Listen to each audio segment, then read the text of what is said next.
teaching doctors that they need to comply with the rules above them. So that's basically, she's saying what you were saying, that they don't work, they're not self-employed anymore, whereas doctors used to be. And so now they have a boss and they can be financially penalized. I saw this video, was tweeted out by Dr. Simone Gold, and it speaks about why doctors are compliant and why they don't question or aren't skeptical and don't push back against establishment narratives.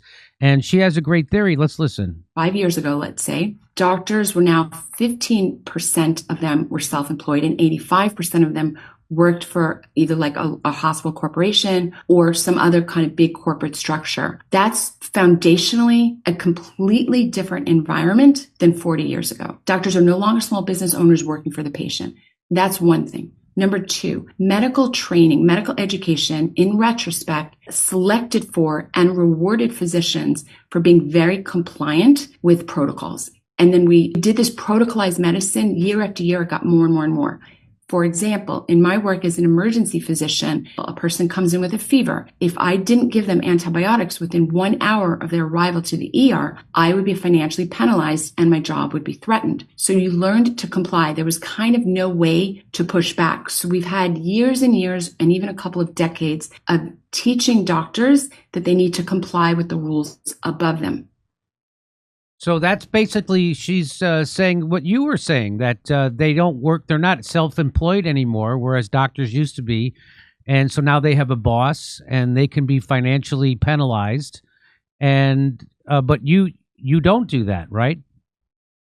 Right. So I'm not small business owner, but I'm even more unique because I don't contract with insurance companies or the government or hospitals. So we call it direct specialty care. Direct primary care is the other aspect. Independent primary care doctors, they don't take insurance, but it's like affordable concierge care. You typically pay a monthly fee and you have much more time and access with your doctors. Now, they're not always like-minded with COVID, but you're more likely to find them there. And so that's why doctors don't push back. That's why doctors don't. Well, I mean, look what happened to you, right? So you had an idea and they came down hard on you, right? You were slandered. You were kicked out of the hospitals. You were taking away your admitting privileges. And now they're trying to sanction you still almost 4 years later. They're taking you to hearings and using your social media against you. I mean, that's the big part of them doing this to you and is to make an example out of you, right? So to make sure that other doctors don't speak up, right? Exactly. Yep. Exactly. A lot of doctors come to me quietly, but they won't speak out. Yeah. I know people who are in the independent news space who are also afraid to speak out, even though they don't have a boss. They were just afraid to be ostracized, and they would send me emails saying, "Hey, I have myocarditis. Thank you for doing what you're doing. I can't speak out because of this or that." And it's just, human nature is just afraid to be ostracized from the group. And that's a big reason. This is a big problem. Do you see any solutions to this problem of doctors not being independent?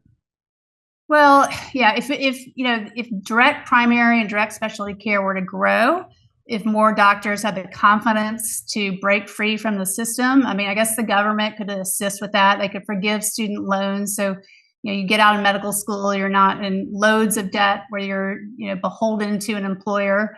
They could make it easier to get loans for independent doctors. And basically just educating the public and doctors about this option. So I don't think a lot of doctors even know about it or patients. Hey, if you watch this show, you already know the media lies for the establishment nonstop. They lied about Russiagate, Ukraine, COVID, the lockdowns, all of it.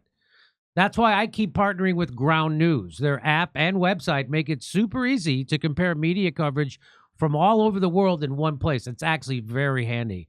Like on Trump saying Zelensky is prolonging the war by refusing to cede Crimea to Russia. Well, if you go to Ground News/JD, you'll get instant access to nearly 600 articles covering it worldwide. Ground News will even tell you if each reporting source has a political bias, how reliable the reporting is, and if they're independently owned or corporate controlled. They'll even show you where news sources are based. It's a super helpful way to see how UK media says Trump's walking into the Kremlin trap. Kiev points out they're under missile attack, and antiwar.com says Zelensky is actually the one holding things up. 3 different versions of the same story, and exactly why you can't just take the first headline you see as fact, especially when Trump's involved. You know the media is going to twist it into whatever it fits their agenda, so I can't recommend enough following the Ukraine war and even politics on Ground News. Check your blind spots and find the stories missing from either side of the political spectrum. You won't get this kind of transparency from mainstream media. Ground News is a lot like this show, actually. They're doing what we're doing. So just go to ground.news/JD or just scan the QR code on the screen. We're offering my viewers 40% off the same plan I use, which gets you unlimited access to all their features.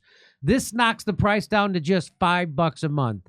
Subscribing not only supports an independent news platform working to make the media more transparent, it also supports this show and everything we do here. Come see us live in Los Angeles, Buffalo, Toledo, Montreal, Ottawa, Glasgow, Manchester, Belfast, Dublin, London, Liverpool, Birmingham. Go to jimmydore.com for a link for tickets.